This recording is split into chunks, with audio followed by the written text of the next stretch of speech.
எல்லாருக்கும் வணக்கம். வேள்பாரி பேரே ஒரு ஆக்சுவலாக இங்கே ஒரு வீடியோ காட்டினப்ப பொதுவாக திரைப்படங்களில் வர்றப்போ அந்த ஒரு வைப் அதை பார்க்கலாம். அந்த பாரிங்கிற அந்த பேரை போட்டவுடனே இங்கிருந்து அந்த கைத்தட்டல் சொன்னிச்சு அவர் எந்த அளவு உள்ள ஊடுருவி இருக்கிறார் அப்படின்னு சொல்லிட்டு ரொம்ப மகிழ்ச்சி. ஒரு எழுத்தாளர் எந்த அளவு டெடிக்கேட்டடாக இருக்க முடியும் அப்படிங்கிறது, தமிழ் எழுத்தாளர்கள் பெரும்பாலும் டெடிக்கேட்டடாக தங்களுடைய பணிகளை செய்யக்கூடியவர்கள். 7 ஆண்டுகள் தொடர்ச்சியாக ஆய்வு செய்திருக்கிறார் சு வெங்கடேசன் அவர்கள். அதையும் தாண்டி மேற்கு தொடர்ச்சி மலைகளில் 20 ஆண்டுகள் 25 ஆண்டுகள் தொடர்ச்சியாக அதோடு தொடர்பு இருந்து இயற்கையோடு கூடிய வாழ்வு எப்படி இருந்தது என்பதை உள்வாங்கிக் கொண்டிருக்கிறார். இந்த புத்தகத்தில் இருக்கக்கூடிய ஆக்சுவலாக கடந்த 2 நாளாகவே மண்டையில் இதான் ஓடிக்கிட்டே இருந்துச்சு. அப்புறம் தான் ரொம்ப சந்தோஷமா இருந்துச்சு. உள்ள உட்காந்து பேசிட்டு இருந்தப்போ தான் சங்கர் சாரே சொன்னார், 2 நாளாக இதுதான் என் மண்டையில் ஓடிக்கிட்டே இருக்கு.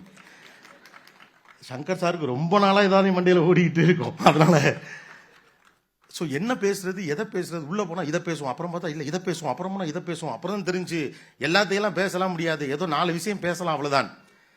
வந்தால் உள்ள ரஜினி சார் உட்காந்துருக்காரு. அடிக்கடி எப்போதாவது சந்திக்கிற போது பார்க்கிற போது சொல்லுவார், நீங்கள் பேசுறதெல்லாம் நான் பார்த்துருக்கேன் கோபி, ரொம்ப நல்லா இருக்கு அப்படின்னு. அப்போல்லாம் ரொம்ப சந்தோஷமா இருக்கும்.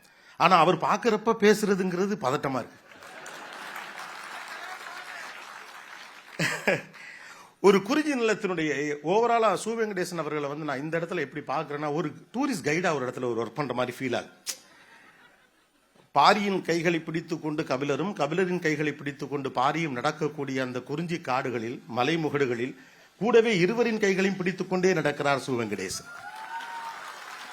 போதாக்குறைக்கு அத்தனை பேரையும் கூடவே அழைத்து செல்கிறார். இதுதான் அந்த பாம்பு. இந்த பாம்புக்கு ஒன்று இருக்கிறது. இதுதான் அந்த கொல்லி விதை. மீன் வேண்டுமா சொல், மயக்கம் வேணுங்கிறத மட்டும் எடுத்துப்போம், மீதி எல்லாம் மயக்கம் தெளிஞ்சோடனே தானா உள்ள போயிடும். ஒவ்வொரு கதாபாத்திரத்துக்கும் ஒவ்வொன்றும். சில நேரங்களில் ஒரு குழந்தையிடம் கதை சொல்லும் அப்பாவை போல இருக்கிறது அவருடைய எழுத்து. பிள்ளைகள்கிட்ட கதை சொல்றப்ப இதுதான் கதைன்னு ஆரம்பிக்க மாட்டோம். ஒரு கதையை ஆரம்பிப்போம்.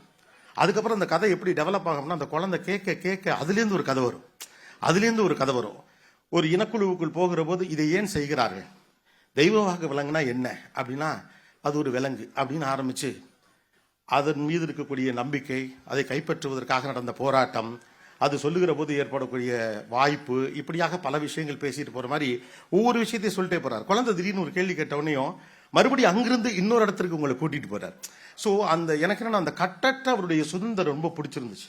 ஒரு சுதந்திரமான மன உணர்வோடு ஒரு வீர காவியத்தை எழுதியிருப்பதெல்லாம் சாதாரண விஷயமே இருக்க முடியாது. இன்ஹிபிஷன்ஸே இல்லாமல் அதை அட்டன் பண்றது அப்படிங்கிறது இருக்குல்ல, மையப்புள்ளிகளை இணைப்பது, ஒன்றோடு ஒன்று தொட்டு தொட்டு ஒரு தொடர் சங்கிலியை போல, ஒரு மாலை கட்டுவதை போல நகர்த்தி கொண்டே போகிறார். ஒவ்வொரு கட்டத்தில் ஒவ்வொரு மாதிரி இருக்கார். ஒவ்வொரு கட்டத்தில் நம்மளை அழைச்சிட்டு போறாரு. ஒரு இடத்துல ரொம்ப சீரியஸ் ஆயிடுறார். எனக்கு ரொம்ப ஆச்சரியம் என்னன்னா, எப்படி ஒரு மனிதன் ஒரே ஒரு புத்தகத்துக்குள் தான் நினைக்கிற அத்தனையும் பேசி இருக்கிறார் என்பதுதான். அரசியல், நீதி, நிர்வாகம், அறம், கருணை, காதல், கலவி, காமம், வஞ்சனை, துரோகம், ஆத்திரம், எரிச்சல், கவிதை, இன்னும் என்னவெல்லாம் வேண்டும் உனக்கு எடுத்துக்கொள். ஒற்றை புத்தகம், 2 தொகுப்பு தான், வேணுங்கிறத எடுத்துக்க அப்படின்னு சொல்லி. இதுல ஒரு சூட்சுமம் இருக்கிறது. மிகச்சிறந்த ஒரு சூட்சுமக்காரராகத்தான் இந்த நூலாசிரியரை பார்க்க வேண்டியிருக்கிறது. இதுல எல்லா கதாபாத்திரமும் அவர் தான். இதுல எல்லா கதாபாத்திரமும் சு வெங்கடேசனே. பாரி அவர்தான், கபிலர் அவர்தான், நீலன் அவர்தான், எல்லோருமே அவர்தான், ஆதினி அவர்தான். அதுல வரக்கூடிய எல்லா பெயர்களும் வீடுகள் இருக்க வச்சிருக்கோம் நம்ம பேரு. எல்லா கதாபாத்திரமும் அவர்தான். ஒவ்வொரு கதாபாத்திரத்தையும் அவர் சொல்ல விரும்பும் ஒரு செய்தியை சொல்லுவதற்கு மிகச்சரியான இடத்தில் மிகச்சரியான அளவில் பயன்படுத்தி இருப்பதுதான் அந்த புத்திசாலித்தனம். மிக கடினமாக இந்த புத்தகத்தை இவர் உருவாக்கி இருக்கிறார் என்பதெல்லாம் தெரிகிறது. ஆனால் இந்த சூட்சுமத்தை கண்டுபிடிச்சு விட்டோம் நாங்க அப்படிங்கிறது தான். சில விலங்கு, உங்கள் கதையில் வரக்கூடிய, உங்களுடைய வேள்பாரியில் வரக்கூடிய சில விலங்குகளுக்கு இருக்கக்கூடிய சில தனித்த குணம் போல சில உண்டு. சில எழுத்தாளர்களுக்கு, சில படைப்பாளிகளுக்கு இப்படி ஒன்று உண்டு. ஒரு விலங்கு பற்றி சொல்லுவாங்க. நான் ஒரு ஃபேண்டசியான ஒரு அனிமல் பற்றி படிச்சிருக்கேன். அது கடிச்சிருச்சுன்னா, இல்லை அது நம்மளை பிடிச்சிருச்சுன்னா நாமளும் அதுவாகவே மாறிடுவோம். வேள்பாரி படிக்கிறவரும் வெங்கடேசன் ஆகிறார். எனக்கு கற்பனை வரும். அந்த ஃபேண்டசிக்குள்ள போற போது அழகால் அடித்துக் கொள்ளும் ஒரு பறவை, அது எப்படி ஆந்தை முகத்தோடு ஒரு மிருகம், இது என்னது, இது எங்க இருக்குன்னு எனக்கு பெரும் சந்தேகம் வந்தது. நிறைய பேருக்கு நிறைய சந்தேகங்கள் இருந்திருக்கலாம். சந்தேகம் இருக்கிற போதெல்லாம் நான் சற்றும் யோசிப்பதே இல்லை. சம்பந்தப்பட்டவருக்கே பேசிடுவேன். 20 ஆண்டுகளாக என்னால் ஒரு நிகழ்ச்சியை நடத்த முடிவதற்கான ஒரே காரணம் அதுதான். சந்தேகம் வந்தா யோசிக்க கூடாது, சம்பந்தப்பட்டவங்கள்ட்ட கூச்சம் இல்லாம கேட்டேன். நேற்று அவருக்கே ஃபோன் பண்ணிட்டேன். இதுல வரக்கூடிய கதாபாத்திரங்கள்ல எதெல்லாம் உண்மை எதெல்லாம் கற்பனை எனக்கே புரியல சார் அப்படின்னு சொன்னா மிக அற்புதமாக இருக்கிறது. என்னன்னா, கற்பனை என்று நாம் நினைத்துக் கொண்டிருக்கக்கூடிய பல்வேறு கதாபாத்திரங்களுடைய உண்மைத்தன்மை. கதாபாத்திரம் என்று சொல்லுவது நான் மனிதர்களை பற்றி மட்டும் சொல்லல.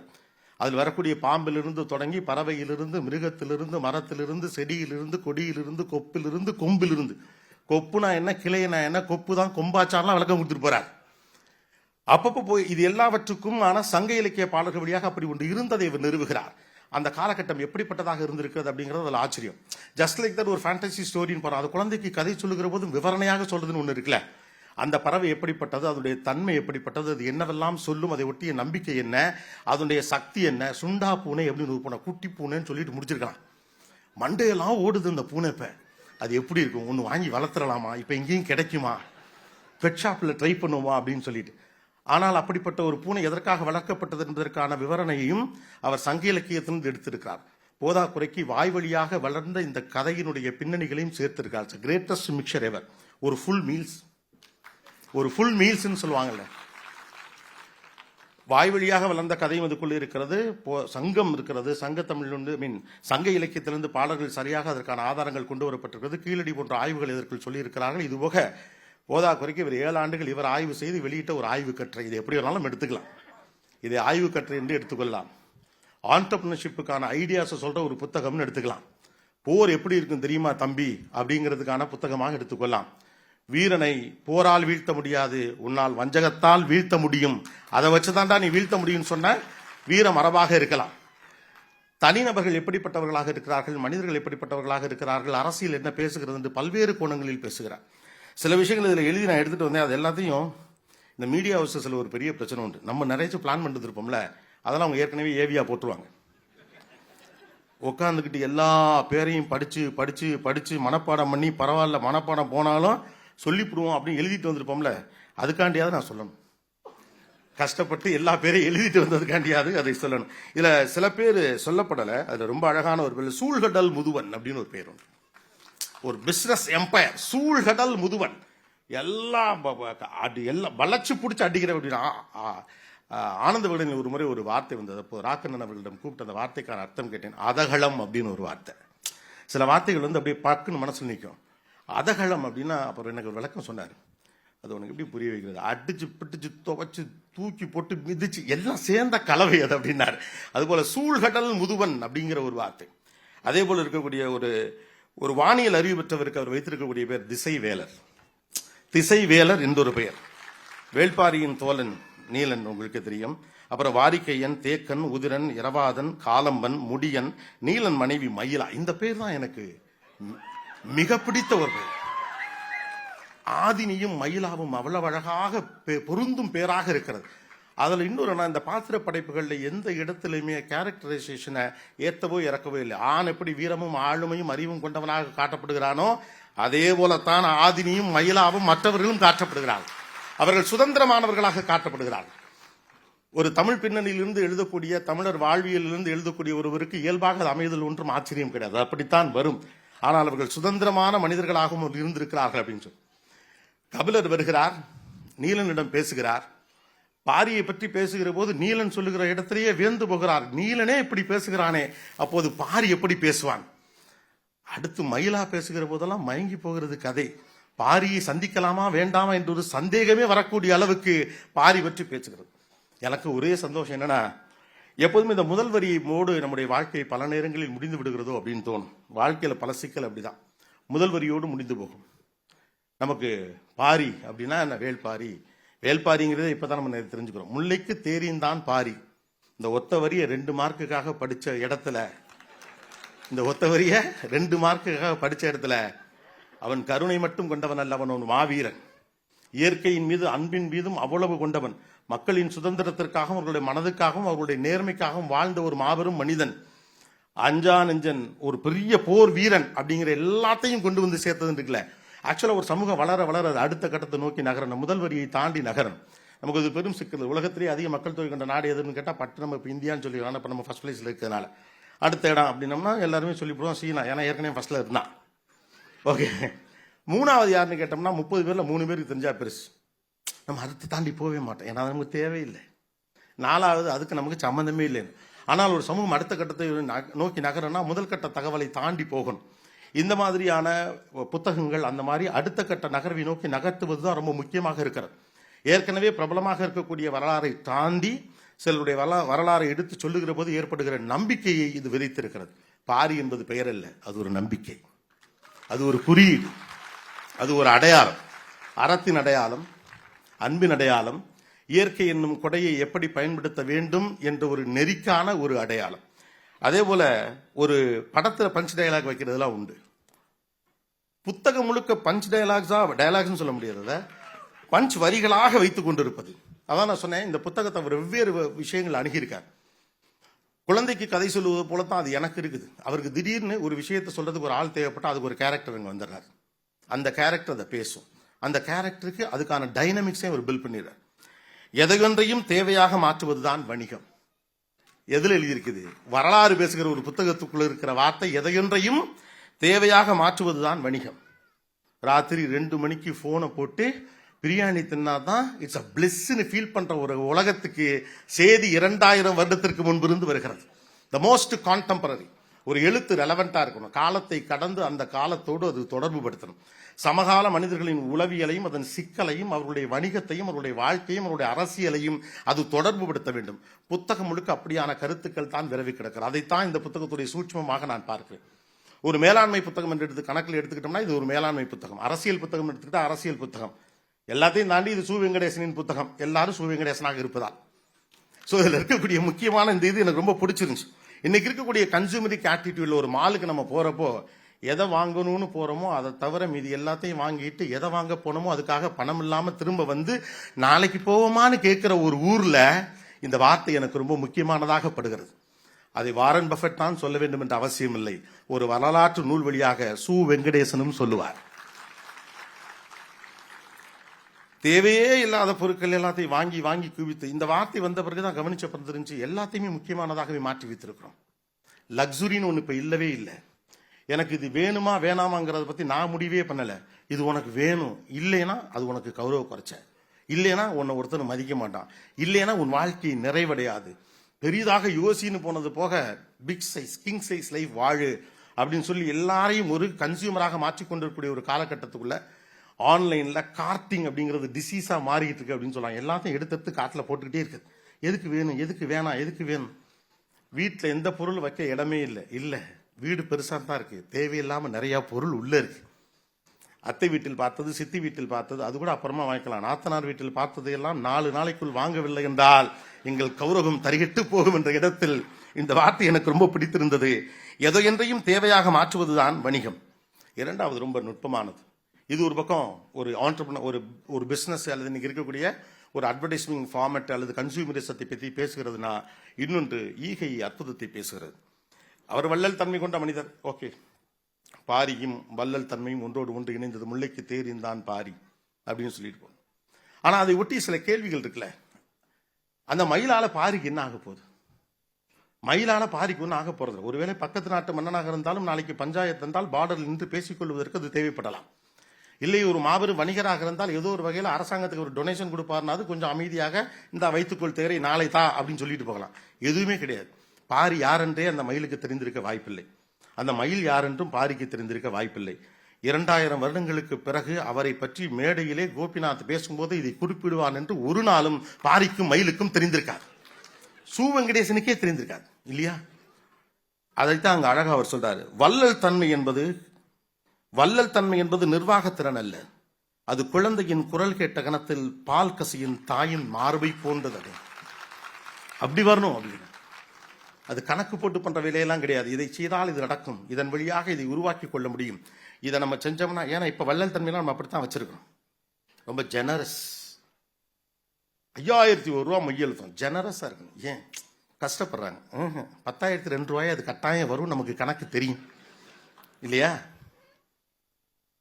100 ரூபாய்க்கு பொருள் வாங்கி கொடுத்துட்டு 300 போட்டா இருக்கிற கதையெல்லாம் நடந்து கொண்டிருக்கக்கூடிய ஒரு காலகட்டத்தில் வள்ளல் தன்மை என்பது இயல்பாக வரக்கூடிய ஒரு குணம், ஒரு தாயினுடைய குணத்தை போன்றது. அப்படிங்கிற ஒரு அந்த உணர்வு இருக்குல்ல, வல்லத்தன்மை நிர்வாகத்திறன்ல அது பிளான் போட்டெல்லாம் செஞ்சிடலாம் முடியாது அப்படின்னு ஒன்று இருக்குல்ல, அது ஒரு இயல்பாக வரக்கூடிய குணமாக இருக்க வேண்டும். தமிழ் இருக்கிறது அப்படித்தான் இருந்திருக்கிறது அப்படின்னு. இப்போது நம்மகிட்ட வள்ளல் தன்மை இருக்கிறது.